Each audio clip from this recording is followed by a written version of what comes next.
Welcome back. A little more practice on reaction ratios.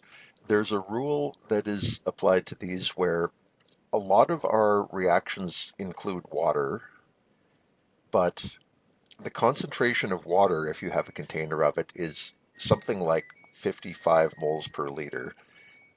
It tends to swamp every other reactant or product in the system. And so when you have a system containing liquid water like this, it is typically not counted when you're doing the reaction ratio. We're going to ignore this liquid water, and down here, gas, gas, liquid, we're going to ignore this liquid water. So we'll be writing the Q's as if those waters were not present. If you have water in, say, a gas state where it's mixed in with other gases so that we have carbon monoxide and steam interacting with two other gases, in that case, you do count the water. Weird, eh?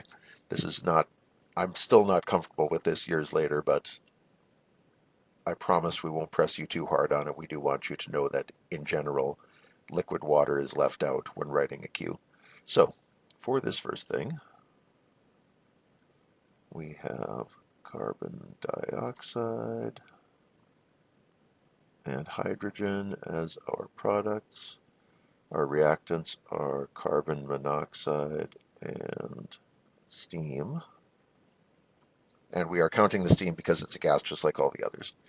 All of these things had coefficients of 1, and that means all these powers are 1. You can write those or not as you wish. For B, there we'll write QA, QB. For products, we have N2H5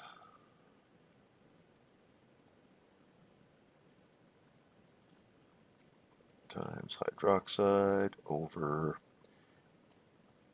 dinitrogen tetrahydride.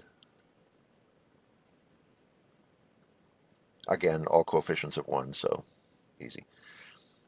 For C, we have gas, another gas, we can count those. This is a solid, no concentration, another solid, no concentration. So here our Q will just be the two products, the steam and the carbon dioxide. They're both powers of 1, so simple enough. And last one,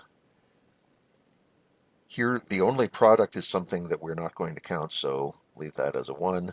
And our reactants are hydrogen gas,